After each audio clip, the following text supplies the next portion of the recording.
Boa tarde, seja bem-vindo a mais um Combate Blogs, um espaço assumidamente irreverente e independente que procura dar voz à blogosfera. Numa semana marcada pelos duelos ibéricos, começámos por chorar a derrota da seleção e acabámos a discutir a legitimidade do governo em utilizar as ações douradas, mais conhecidas como Golden Share, para travar a venda da operadora brasileira Vivo à espanhola Telefónica. Hoje mesmo, o primeiro-ministro português deu uma entrevista ao jornal El País, onde afirma a sua vontade de travar o negócio para debater este tema. Tenho aqui em estúdio 3 dos 6 combatentes do nosso painel habitual. O Rodrigo Moita de Deus, do blog 31 da Armada. O Daniel Martins, do blog Esquerda, que hoje surge em substituição da Marta Rebelo. E também o Miguel Morgado, do blog Cachimbo do Magrite. Vamos então ao debate e começo então por essa entrevista de hoje do primeiro-ministro José Sócrates ao jornal El País, onde são feitos alguns ataques até à forma como a União Europeia gera e a Comissão Europeia gera estes temas da Golden Share. E eu começo por ti, Rodrigo. Há pouco víamos aqui a página do El País. São 2 páginas de entrevistas no El País de hoje e tu não conseguiste deixar de soltar uma gargalhada. O que é que te chocou mais na entrevista do Primeiro-Ministro? Bom, em primeiro lugar, temos que agradecer a José Sócrates por ter dado uma entrevista escrita, porque as últimas que ele tem dado em castelhano, enfim, descredibilizam mais o país do que propriamente o uso das Golden Shares. Segundo o repórter Francesco Relea, a entrevista foi feita quinta-feira à noite, no Palácio, na residência oficial do Primeiro-Ministro. Portanto, é mesmo possível que tenha sido em castelhano, mas ficou só o repórter a ouvir, não foi mal, temos que agradecer ao Primeiro-Ministro. Mas esta foi uma semana em grande, porque descobrimos finalmente que enquanto a Grécia vende as ilhas, em Portugal acabou finalmente a crise. Foi uma semana onde Portugal recusou 7,15 mil milhões de euros, não é assim, Miguel? E, portanto, para além de já não estarmos em crise, somos de facto um país rico. Diriam os mais atentos que isto é assim, tem uma certa dose de irresponsabilidade, tem uma dose enorme de irresponsabilidade. Ainda porque há 2 semanas atrás o mesmo governo que jurava que era preciso de liquidez no mercado vem agora recusar a entrada de liquidez no mercado, e o mesmo governo que há 2 semanas atrás vinha garantir que nunca haveria interferências do governo nos negócios da PT, faz uma interferência destas à vista de toda a gente, coisa que nos deixou... Presumo então que estejas contra a utilização da Golden Share. Isso é um debate... Não precisas dizer que sim, porque já presumi que sim. Mas vamos entrar aqui no debate. Ao lado esquerdo temos aqui o Daniel Martins, que na semana passada também já esteve aqui presente e que afirmou aqui que não há dúvidas nenhumas que é mesmo de esquerda. Aqui não há dúvidas. Aqui temos pelo menos um confronto de esquerda e direita assumido. Daniel, na tua perspectiva, estas considerações do Primeiro-Ministro fazem algum sentido? Eu acho que Sócrates fez aquilo que tinha a fazer, não é? Resta saber se não serão esforços espúrios e temos que esperar também pela decisão do Tribunal de Justiça das Comunidades Europeias para saber até que ponto isto não tem um pouco o efeito que um capacete teria ou teve na cabeça dos pilotos kamikaze. Portanto, não resolve muita coisa e eventualmente alivia um bocadinho a queda. Mas eu acho que ele fez aquilo que ele tinha a fazer. Acho que também é importante frisar isto, que em Portugal não tem sido muito frisado, desde que rebentou esta questão, que as Golden Shares não são exclusivas de Portugal. E a participação do Estado em grandes empresas não é uma exclusividade de Portugal.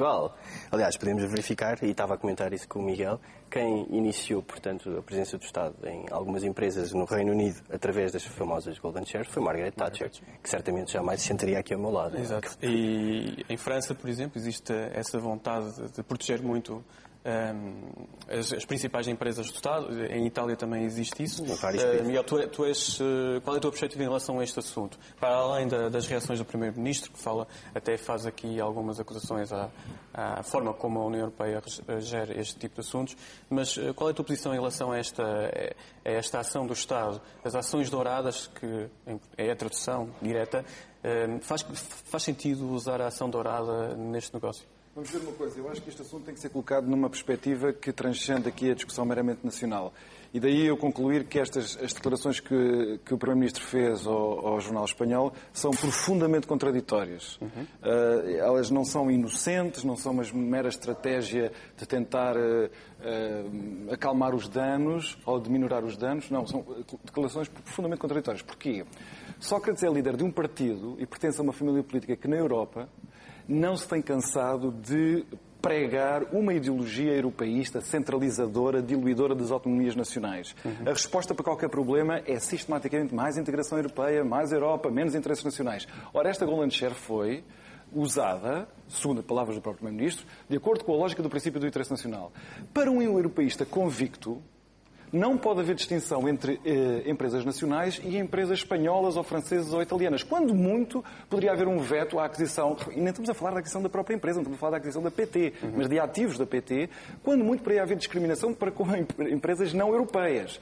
Estas declarações são profundamente contraditórias e quero acrescentar ainda mais um ponto, porque é que elas, neste momento preciso que estamos a viver, ainda são mais contraditórias. Diante da crise nacional, o que é que os socialistas, regra geral, têm dito? Que a Alemanha tem de pagar a crise. Basicamente é isto que têm dito. A Alemanha tem de pagar a crise. E agora nós percebemos porque é que os socialistas insistem tanto que tem de ser a Alemanha a pagar a crise. Porque nós não vamos pagar as nossas dívidas. Tanta ideia de que a única maneira de salvar a crise do euro, ou a crise europeia, ou a crise mediterrânica, é aquela ideia de governo económico que eu já tive aqui a oportunidade também de pronunciar sobre o que é que eu acho relativamente a esse problema. Se existe esta obsessão com o governo económico, onde tem de haver uma coordenação europeia, pan-europeia das políticas económicas, então mais uma razão para não podermos discriminar entre empresas nacionais e empresas espanholas. Deixa-me só dizer mais uma coisa, Filipe. Nós vivemos ainda estamos a viver com déficits muito graves, sucessivos ao longo dos anos, na nossa balança de transações correntes. Por isso é que nós estamos tão endividados com o exterior. O que é que acontece quando um país está tão endividado como nós e tem dificuldades em crescer, sobretudo em dificuldades em fazer crescer as suas exportações? Só há uma alternativa. Aqui não há uma varinha com condão que resolve este problema. Essa alternativa é os estrangeiros comprarem ativos nacionais. E que ativos nacionais é que os estrangeiros querem comprar para que Portugal possa pagar as suas dívidas? Os ativos que nós temos bons, não são certamente aqueles ativos que os portugueses também não querem. Por isso, a responsabilidade última da situação em que a PT agora enfrenta relativamente à Telefónica deve-se a este estado a que a economia portuguesa chegou, em que todas as empresas portuguesas, isto estou a falar agora dos acionistas que acabaram por aceder à vontade da Telefónica de adquirir a Vivo, e todos estes acionistas, todas essas empresas nacionais estão profundamente endividadas, a própria PT está muito endividada. E há aqui uma questão de aritmética. Nós nunca poderíamos prolongar ano após ano de acumulação de déficits da balança de transações correntes sem ter esta consequência. Por isso, isto que está a acontecer na PT vai acontecer nos próximos anos a muitas outras empresas nacionais.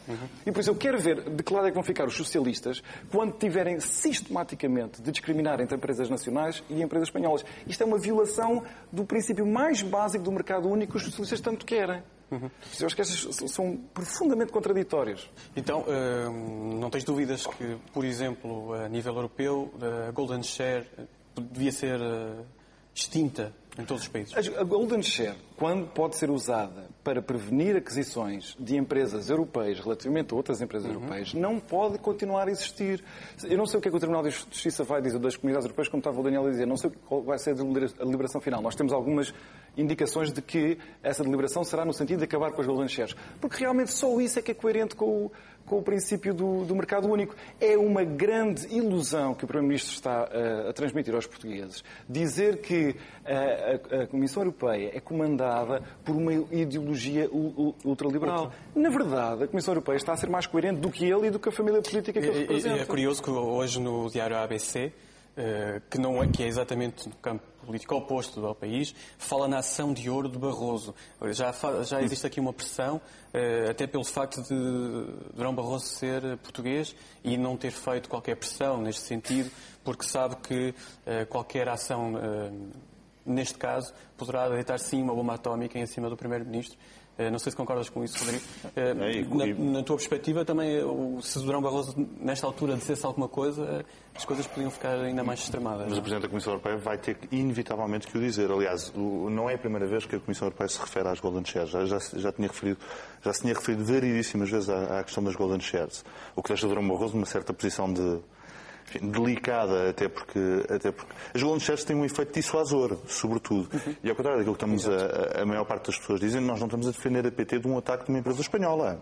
Atenção, os acionistas da PT decidiram vender um ativo, uma empresa brasileira. E mais absurdo ainda, quando vamos iniciar um plano de privatizações a qualquer momento, o primeiro passo desse plano de privatizações é chumbar a venda de uma empresa brasileira, que é uma coisa curiosíssima. Portanto, há um bom negócio. A entrevista de José Sócrates é tática e como enfim, expôs um bocadinho a sua falta de preparação, de facto, do ponto de vista ideológico, porque é de uma incoerência monumental e deixa Portugal numa posição um bocadinho complicada, que é a Golden Share nunca foi desenhada para isto. Não foi desenhada nunca para os Estados fazerem negócios.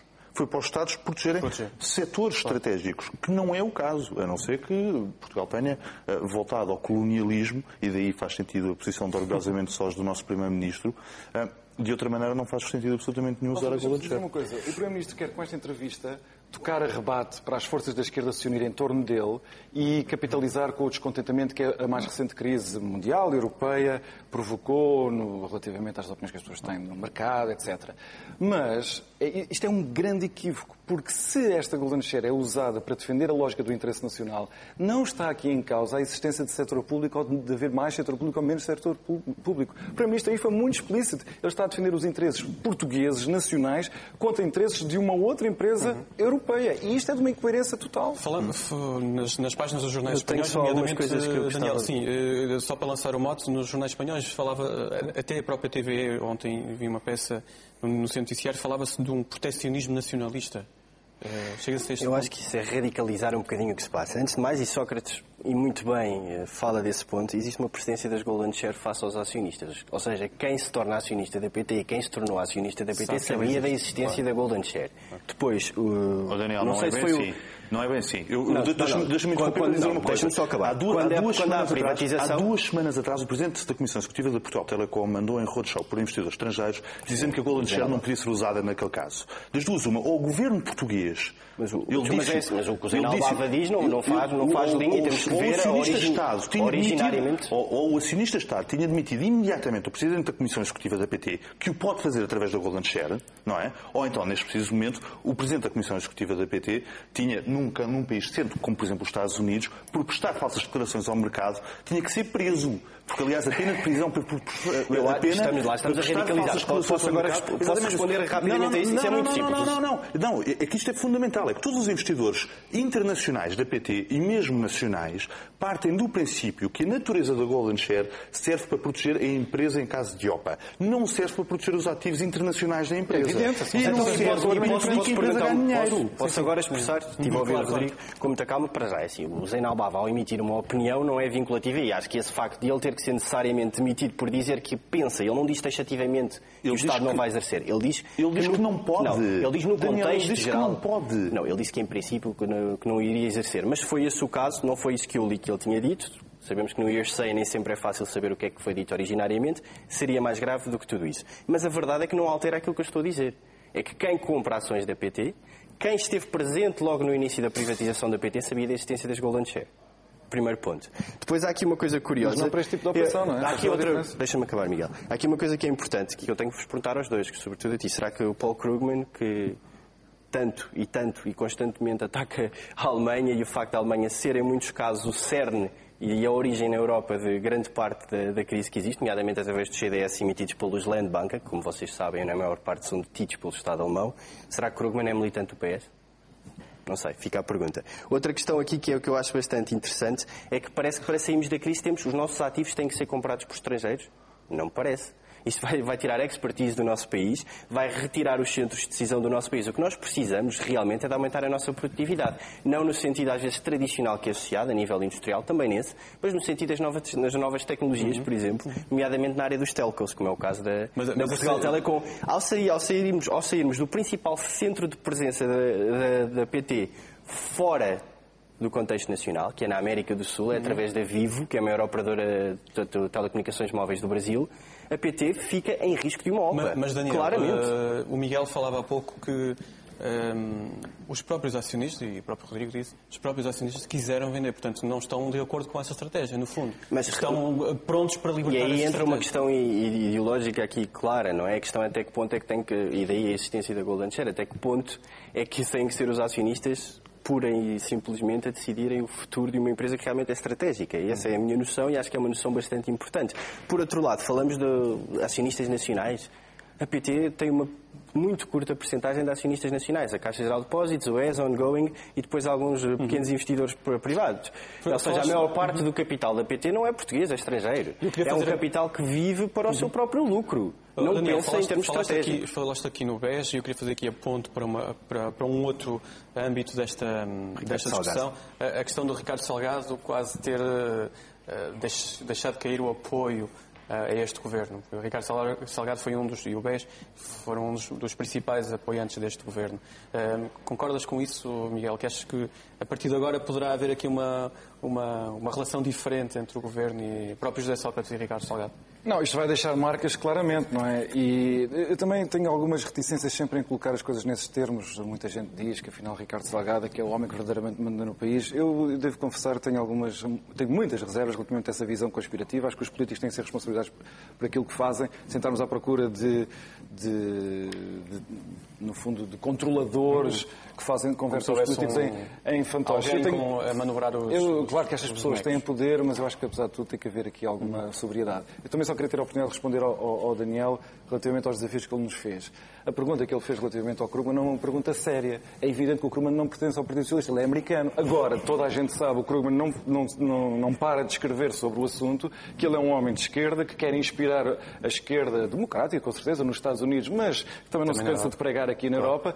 E devo dizer uma coisa, o Krugman é um economista sensacional. Eu aprendi a economia internacional, que é a área do Krugman, a área do Krugman não é nada destes temas que ele se tem debruçado agora, mas enfim, é outra questão. Mas tem-se feito notar por isso.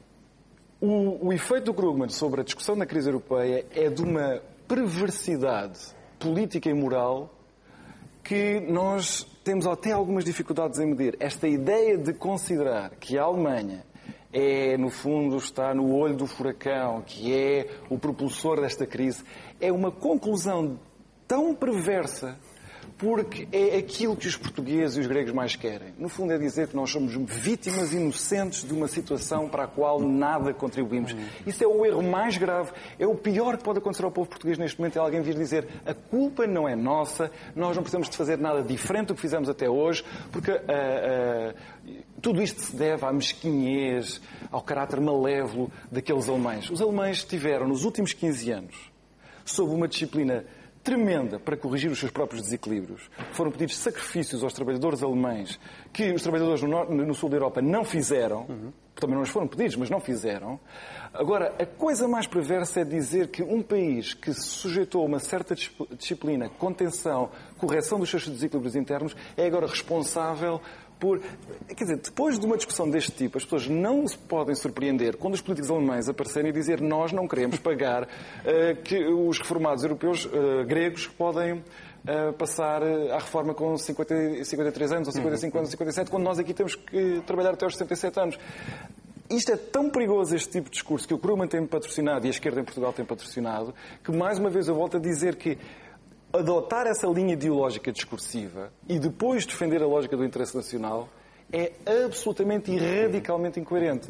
Só mais um ponto relativamente à alienação dos ativos. Não há alternativa. É evidente que nós todos quereríamos que a produtividade crescesse, com certeza. Toda a gente queria crescer aqui a 8, 10% ao ano, para os nossos salários reais estarem sempre a crescer, as nossas empresas, toda a gente quereria que as nossas empresas fossem pujantes, exportássemos magnificamente. Infelizmente isso não acontece. Ora, em economia nós sabemos, quando nos endividamos relativamente ao exterior, nós temos de pagar essas dívidas. Quando não temos rendimentos provenientes das nossas exportações para pagar essas dívidas ao estrangeiro, os estrangeiros compram os nossos ativos. É tão simples quanto isso. Não há ideologia que dê volta a este facto. Queres responder já agora também sobre o Ricardo Salgado? Eu fiquei, sim, eu vou já ao Ricardo Salgado. Eu fiquei só surpreendido com esta lógica de desresponsabilização extraordinária. Porque o país está no estado em que está, deve-se ao país. Não é de certeza aos alemães. Nós é que fomos longe demais. Nem ao Krugman. Nem ao Krugman.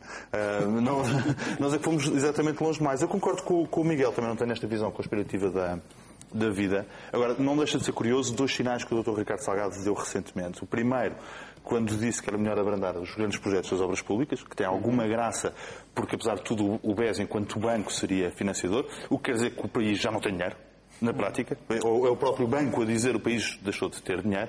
E o segundo, onde assume esta divergência de fundo com o Governo, e não deixa de ser um sinal bastante curioso que o faça publicamente e tão audivelmente.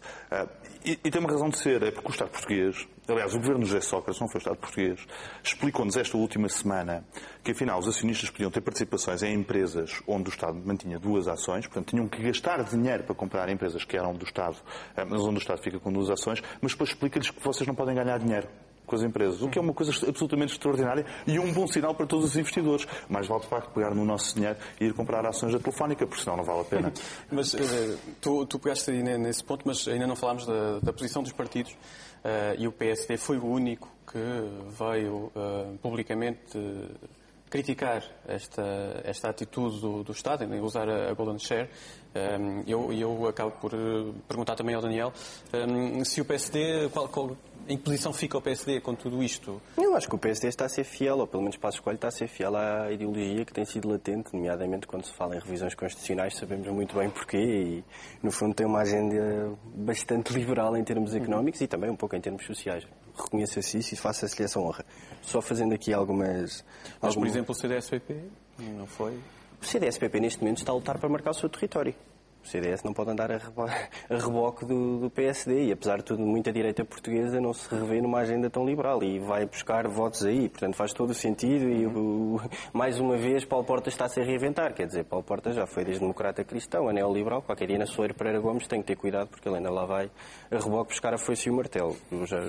Parece-me a mim que tem que existir algum cuidado nessa área. Depois há aqui todo um conjunto de situações que eu gostaria de responder.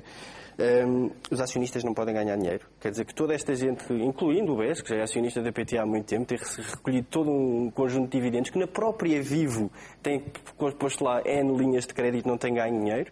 Não me parece que seja essa a questão. Não podem ganhar dinheiro desenfreadamente, nem à custa de tudo e de todos. Mas lá está, eu tenho aquela velha máxima que esse é o problema do capitalismo. O capitalismo espera que pessoas com intenções que não são as mais benevolentes, com práticas que não são as mais benevolentes, se traduzam em benevolência geral. Portanto, isso a mim parece-me um silogismo que logo à partida morre.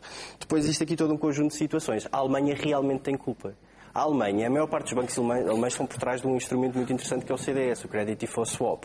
A Alemanha deu os fundos de garantia que foram relevantados através de questões resseguradoras. A Alemanha não cumpriu com disciplina orçamental. A Alemanha não cumpre com os 3% há vários anos. Portanto, eu não estou a dizer que a Alemanha é única e exclusivamente a culpada desta crise. Não é. Tal como não são única e exclusivamente os gregos, nem os portugueses. Aí está o problema do tal mercado único. A questão está atribuível a todos eles. Não, e sobretudo aos homens, porque foram tontos. Eles têm a responsabilidade toda, têm a culpa mesmo, porque foram tontos, ao ponto de nos emprestarem dinheiro e criarem mecanismos passíveis dos Estados, nomeadamente no sul da Europa, Portugal e a Grécia, se desenvolverem. Nós esquecemos-nos foi da parte do desenvolvimento e começámos a gastar dinheiro a fazer autoestradas simpáticas para a casa do Primeiro-Ministro. Nós estamos a entrar agora numa fase final. Eu queria perguntar-vos se a solução poderá passar, por exemplo, pela concorrente da Vivo no Brasil, a chamada Oi. Ainda hoje há notícias disso mesmo, que existe um esforço para tentar convencer os acionistas da PT a ir procurar soluções na Oi, que é a concorrente da Vivo. Filipe, aquilo que nós fizemos... Poderá resolver essa situação estratégica? Aquilo que José Sócrates fez foi... A situação na Vivo já era tensa já há muitos anos.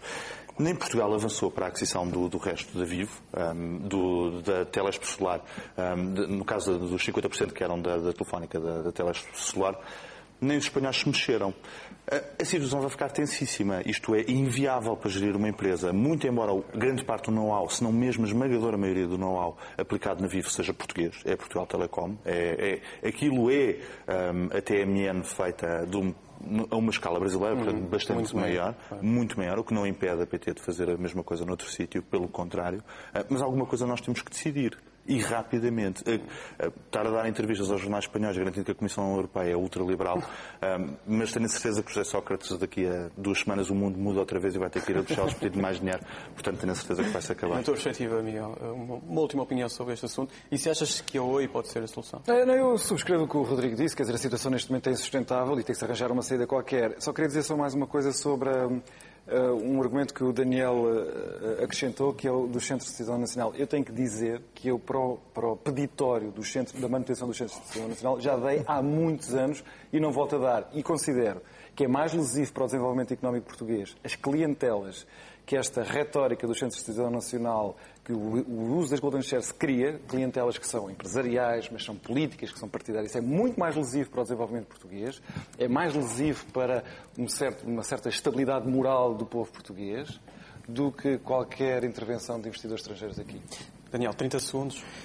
Só para terminar, acho que volto a frisar que eu, pessoalmente, sou completamente a favor da existência de centros de decisão nacional. Presumo que hajam milhares de portugueses, nomeadamente que trabalharam, nomeadamente no Val do Ave e em outras empresas, inclusive portuguesas, que foram adquiridas por acionistas estrangeiros e que foram relocalizadas, que estejam de acordo comigo. Portanto, enquanto eles estiverem, eu também estarei, portanto, nessa área de combate. E, finalmente, só para acabar, acho que isto também é interessante, realmente a produtividade. É realmente por aí que temos que crescer. A Y Dreams, por exemplo, e passa a publicidade a uma empresa de capital nacional. Sempre agiu aqui em Portugal. Temos que nacionalizar rapidamente, Daniel. Não temos que nacionalizar. Não temos que nacionalizar. Temos é que promover a existência destes tipos de exemplos. Nós não podemos deixar ser o nosso know-how. Não os deixes escapar.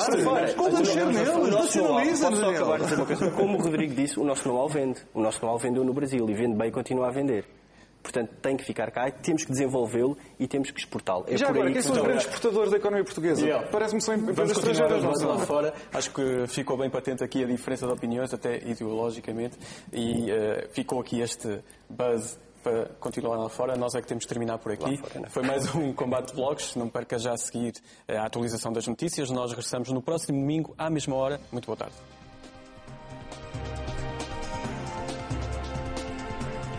Toda a informação atualizada hora a hora no TVI 24 e em tvi24.pt.